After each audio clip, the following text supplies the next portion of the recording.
To Melbourne now, because authorities are holding a media conference about this toxic fire that's been burning since last night. With me is the Incident Controller today, Deputy Chief Officer of the MFB, Ken Brown. I also have Paul Stachino, Chief Officer of the MFB, Noel Finnegan, CEO of the EPA. We've got all our emergency services here today, VicPol, SES, CFA, MFB, all working together to control this significant incident. To put it in some context, over 130 firefighters, 36 appliances, MFB and CFA firefighters. So this has been, as I said, very complex, very challenging, very dirty work, and our firefighters, all our emergency services. Sorry, Jane. That's all right.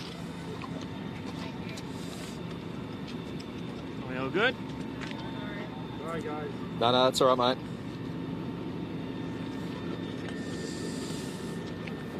So this has been extremely challenging, extremely complex, very, very dirty work, dangerous work. 130 firefighters from CFA and MFB working together, 36 appliances, SES, VicPol, the EPA. To put it in further context, it's the size of a sports field. It's as high as a factory. Recycling materials, paper, cardboard, plastics, and a lot of smoke over a large territory. A decision was made. It's the decision of the Incident Controller, the MFB, to make a recommendation for relocation, for evacuation. Over 100 households were door-knocked by MFB and SES personnel. Around 50% acknowledged the need to relocate. There are a number of presentations. There was over 40 people attended the relief centre. A number of people have relocated to homes with family and friends. Others were given support for hotel accommodation. So that decision was based on a decision made by the MFB Incident Controller based on advice from the MFB hazmat team and the EPA, and there was no delay in the decision to make this. It's an assessment on risk, it's an assessment on time, it's an assessment about how long people can stay in their homes whilst there's smoke in the air, and a decision to make that evacuation.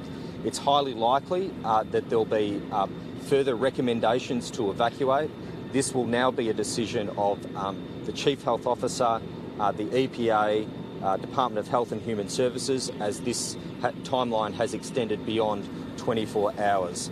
The MFB is planning for a further 3 days to get this situation under control. It will require separating the materials, and I'll ask Ken Brown, the Incident Controller, to perhaps inform you more about the work that will be required over the next few days. It's around smoke suppression, getting the fire under control. Our immediate concern, of course, is dealing with this emergency, but I want to put on record my thanks to all of our emergency services who have been working together as one. Today there will be technology delivered here that was used to combat the Hazelwood fire, so the learnings, the technology out of the Hazelwood fire will be used in combating this particular incident. AV can also, Ambulance Victoria can also speak, and I want to thank them for their work. Of the 41 presentations at the relief centre, 8 were treated by Ambulance Victoria. There were also a number of 000 calls, so in total about 4 people at the hospital, but Ambulance Victoria can provide you with some further advice. Obviously, a significant event. This will be thoroughly investigated by the investigation unit within the MFB, as well as VicPol, and significant work over the coming days, assessments by the EPA, the Chief Health Officer, if there is a requirement, and it is highly likely that there will be, for further recommendations for evacuation. I might ask Ken Brown to make a few comments as the Incident Controller, and then we'll open it up for questions. Thank you, Minister, and I'd like to acknowledge the Minister's support of this incident. He's been there from the start, and he'll be through this with us through the whole instance. So I thank you, Minister, for that support. Today's strategy, we're working on threefold. Yesterday was about containing the fire and managing the smoke. We've worked really hard overnight with the crews to try and maintain that smoke and try and reduce the impact. So today there'll be a strategy around further containment and extinguishment on that. As the Minister's rightly said, that we've engaged technology from the Hazelwood mine and we're employing that into the strategy. There'll also be a strategy about ongoing about smoke management, and we'll now work even closer with the Chief Health Officer, the EPA and Department of Health and Human Services about how we manage that going forward. And there'll also be a strategy about business continuity, how we manage to keep some of these businesses going and get people back into their businesses as soon as possible. This morning there'll be a community meeting at 11 o'clock so we can engage back into the community. Currently now there's a business continuity meeting with one of my deputies chairing that at the moment to make sure that the affected businesses are involved in that, and there'll be a further meeting this afternoon with those businesses as well. So we're engaging right back into the community through the Hume Council. The relief centre's still set up at the Broadmeadows Aquatic and Leisure Centre, and I'll be there at 11 o'clock to take for any questions from the community. So that time frame now is still around 2 or 3 days, sort of. Yeah, we're working on a 3-day strategy. The thing that's against us at the moment is the weather. We can't put really good timelines on this fire because the changing dynamics of the weather. So as the wind picks up, it creates other complexities in us. The size of the site and the ability to move material around is also making it complex, but we've brought in some very heavy earth-moving equipment, and that should help us with the extinguishment strategy. In terms of threats to other properties, nearby properties, is that a real thing at the moment, or you've got it quite contained? Yes, yesterday we had the threat on the engineering factory on the south side of that. The great work by firefighters, both from MFB and CFA, averted any risk to that engineering factory, and that was a strong strategy yesterday we put in place until we could get adequate water supplies. Yarra Valley Water and Melbourne Water have been instrumental in helping us get additional water supplies in there, so we're confident now that the fire's contained to the site. It's still not under control, as you've seen from your own footage that it's burning pretty fierce out there. So the firefighters are making a very aggressive attack on this to try and contain it as quick as possible. That rain this morning, that hasn't helped things at all? It's helped us in some ways with the particulate because it actually brought some of it to the ground rather than in the air. But as that's stopped now, the smoke will produce more. Just to clarify, will it take another 3 days from today to fully put out the fire, or does that 3 days include yesterday? We're talking about a 3-day strategy working with the fire. We're not saying it'll be extinguished in 3 days. We're saying we're working on a 3-day strategy. We would like to have this over in 2 days. We'd like to have it over today if we could. But based on those weather predictions, we're putting a 3-day strategy which we'll review every day, and that may extend or it may reduce. Okay, so 3 days from today. Yes. Why did it take so long to put out that evacuation call last night? It didn't take long to put out the evacuation call. We were straight in there from the first hour, having our hazmat technicians in there doing atmospheric monitoring in there. There's a protocol that's been agreed to by all the agencies that came out of Hazelwood. There's a time period that people can safely stay in their houses based on particulate and CO levels, that's carbon monoxide. Once we hit that trigger of time, that triggered a recommendation for people to evacuate. It wasn't a forced evacuation, it was a recommendation for evacuation and relocation. So some people elected to go to friends and relations, others went to the relief centre, and the Hume Council helped us relocate some people. What is that? How many hours between when the fire started to when that evacuation call was Sorry, decided? can you repeat that, please? How many hours from when the fire It's a 4 to 6 hour window of exposure to a certain level. So we put out the community alerts all morning, and they were monitored and that. And then there was a decision made by me yesterday under the 24-hour time frame that we thought that the impact of this fire is not going to improve. So a recommendation was that we relocate. And it's not going to improve for the rest of the day? Sorry? That smoke is still going to really linger for those people that were recommended to evacuate last night? I mean, it's not going to let up today? We've kept the recommendation in this morning. We've got additional monitoring equipment. We've relocated to some of those equipment based on the call data received from Ambulance Victoria. So we're monitoring that. So we're hoping in the next hour to have updated information. But on the information we have so far, that area we still recommend relocation. Do you anticipate that widening at all? Yes, I do. That'll be based on the weather. We're trying hard not to impact on those communities, but being realistic, there is a distinct opportunity that we will, or distinct likelihood that we will extend that area. Up to how many? How far? As much as we need to go. And your thoughts? What are your thoughts at this stage that it could get up to? What it'll be, we'll put our monitors out there. The particulate matter and the CO levels will be monitored back in through the Chief Health Officer, in through the state, and we'll take advice from the EPA and the Chief Health Officer on areas that we think need to be evacuated. Then the decision will be made to evacuate. It's quite smoky over Coburg at the moment. Do you expect that it will go that far today? Our monitors, so we go to the southern end of what we think is the impacted area. Those monitors aren't triggering evacuations. So this smell's going to be around for a while. It's uncomfortable. I've experienced it outside of Brunswick and that myself, but those people have not hit the trigger figures for evacuation. So what was the nature of were people just treated for smoke inhalation? Those 8 people who came from Broadmeadow Centre? I'll let Ambulance Victoria comment on that, so I'll hand that over when you like. in terms of the firefight, is it a particularly difficult one? Like you're saying, you've got to pull that material apart. It's it's not finding a building on fire. No, you've got bales of recycled material that are tightly packed together and stacked on top of each other. Then you've got loose material that's like sand dunes. So it makes it really difficult because what happens then, the fire penetrates deep into those deep-seated fires. So whilst we can put the surface part out, the fire's still burning underneath. So we have to get heavy machinery in to pull it apart bit by bit and extinguish it. Then we have to pull the bales apart as well. And you've seen your own footage, how many bales are on fire there. So it's a really difficult fire to fight. Are we able to chat to somebody from the EPA or potentially from ambulance? Yeah, we've got AB here. Thanks. So Brett, can you just run us through what happened last night? How many people did you have to treat and for what type of conditions?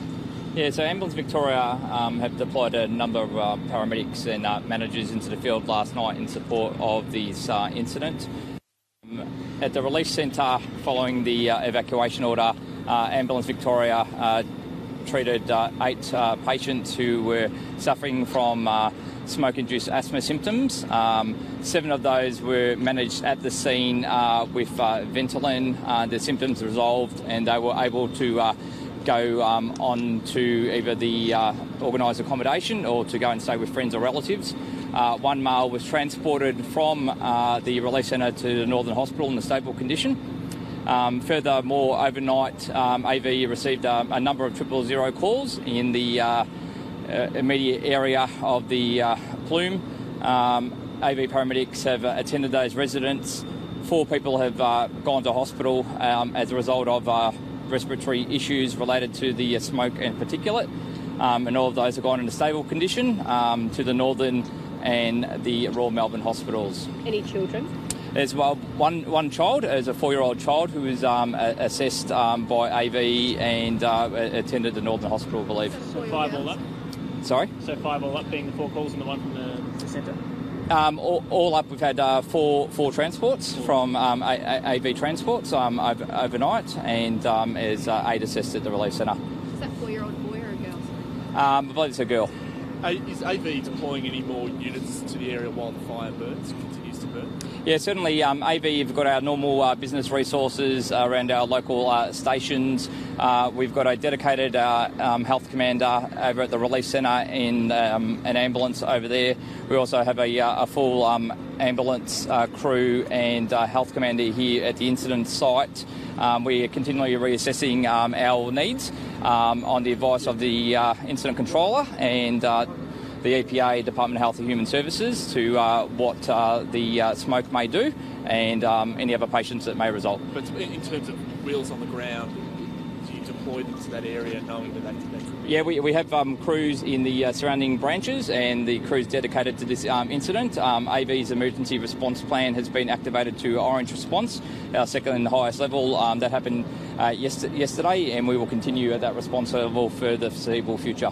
There's a lot of people walking around still, sucking in this air. I mean, what advice would you give?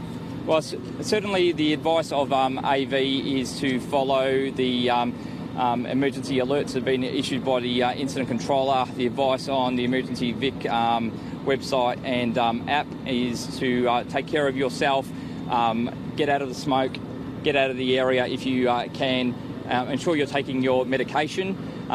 Smoke and particulate will affect mostly people who are suffering from pre-existing respiratory problems. So the young and very old are also at significant risk, so they have to be very, very careful. Being school holidays, we expect there's going to be a lot of children at home, and we'd certainly be urging parents who still may be at home to take their children out of the area. Righto. Any further? You want If you EPA? don't mind, we have a quick chat to the EPA. Thank you, Brett. Thank you. Can we say your name, give and take? Niall Finnegan, CEO, EPA Victoria. F-I-N-E-G-A-N, and Niall is N-I-A-L. Niall, can you give us a brief update on the air quality around here at the moment? So we have deployed a number of incident air monitoring equipment around this site under the direction of the incident controller. Depending on their location, they are showing either good air or poor air.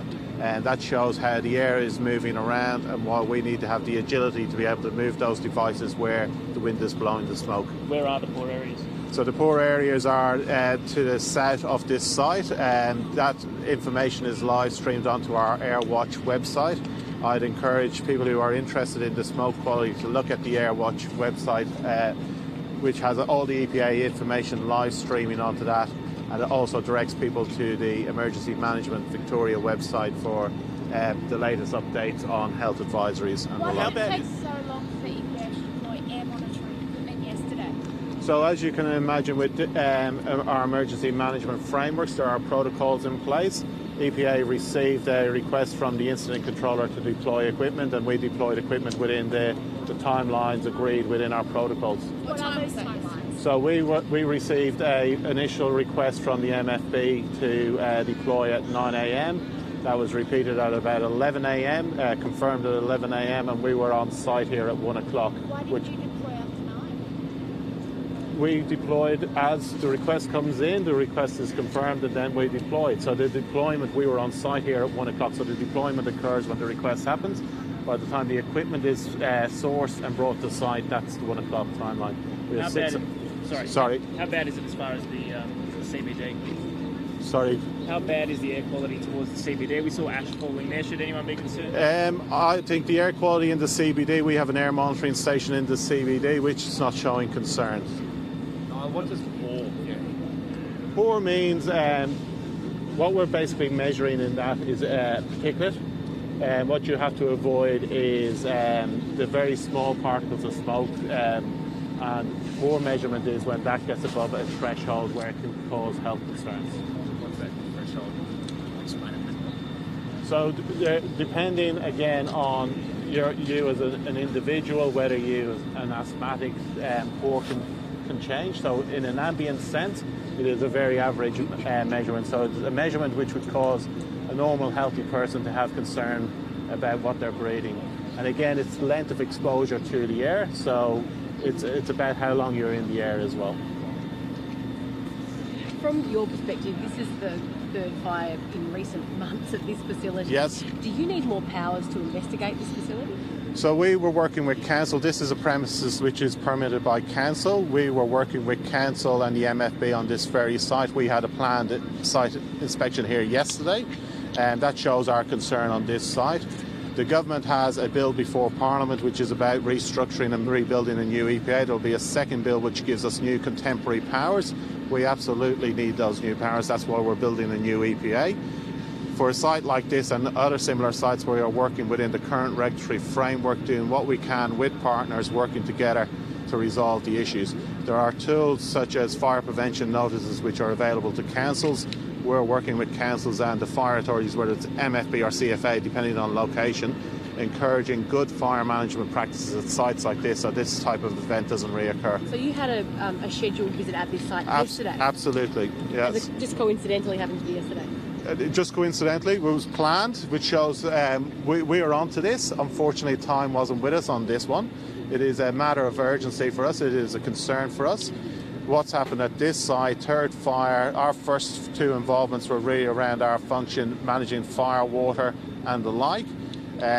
Okay, we'll just have to leave that there. That's media conference from Coolaroo in the north of Melbourne with all the latest details on that emergency situation there with 4 people actually taken to hospital with respiratory issues. Stick with us on the ABC News.